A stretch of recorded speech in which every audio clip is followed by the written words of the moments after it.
સુરતના ઉધના વિસ્તારના બીઆરસી પાસે આવેલા પ્રભુનગરમાં માત્ર ચાલવા બાબતે થયેલી એક સામાન્ય ટક્કરમાં 25 વર્ષીય યુવકની નિર્મમ હત્યા કરી દેવામાં આવી છે.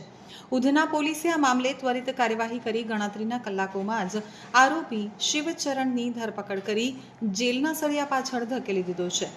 ઘટનાની વિગત મુજબ જો જાણ કરવામાં આવે તો 26 ફેબ્રુઆરી 2026ના રોજ બપોરે અંદાજે 12 વાગ્યાના સુમારે આ બનાવ બન્યો હતો. મૃતક દિનેશ કુમાર નવરત્ન પ્રજાપતિ પોતાના કામ અર્થે ઘરની બહાર નીકળ્યો હતો. તે જ સમયે સામેથી તેનો પાડોશી શિવકરણ બિંદા આવી રહ્યો હતો. પ્રભુનગરની સાંકડી ગલીઓમાં ચાલતા સમયે બંને વચ્ચે અચાનક શારીરિક ટક્કર થઈ ગઈ હતી. એકબીજાના ખભા અડકી જવાની આ સામાન્ય ઘટનાએ થોડી જ વારમાં ઉગ્ર સ્વરૂપ ધારણ કરી લીધું હતું.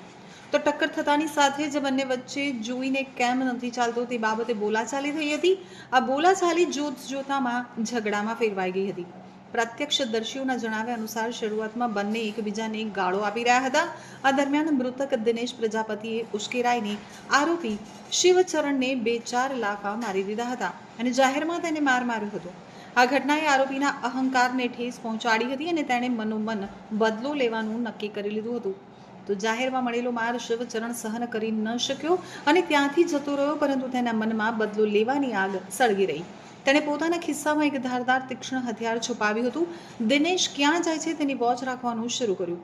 દિનેશ જ્યારે પ્રભુનગર મકાન નંબર 217 પાસે આવેલી અરવિંદભાઈ કિરાણાની ચાલ પાસેની ગલીમાં એકલો હતો ત્યારે શિવચરણ ત્યાં ધસી આવ્યો હતો અને બંને વચ્ચે ફરીથી એ જ ટક્કરની બાબતે ઉગ્ર દલીલો થઈ હતી.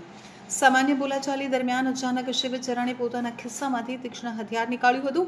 દિનેશ કંઈ સમજે તે પહેલા શિવચરણે તેના ગળાના નીચેના ભાગે અને છાતીની બરાબર વચ્ચેના ભાગે જોરદાર ઘા ઝીંકી દીધા હતા.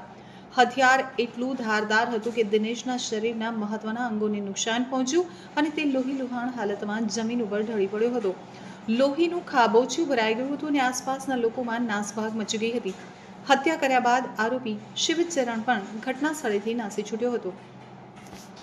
તો ઘટનાની જાણ થતાં જ દિનેશની પત્ની સરિતા દેવી દિનેશભાઈ પ્રજાપતિ ત્યાં દોડી આવ્યા હતા અને આક્રંદ કરી મૂક્યું હતું. ઉધના પોલીસની તાત્કાલિક જાણ કરવામાં આવતા પોલીસનો કાફલો ઘટના સ્થળે પહોંચી ગયો હતો. પોલીસે મૃતદેહને પીએમ અર્થે હોસ્પિટલ ખસેડ્યો હતો અને પત્નીની ફરિયાદના આધારે હત્યાનો ગુનો નોંધ્યો હતો. ઉધના પીઆઈના માર્ગદર્શન હેઠળ અલગ અલગ ટીમો બનાવવામાં આવી હતી અને સીસીટીવી ફૂટેજ તપાસવામાં આવ્યા હતા.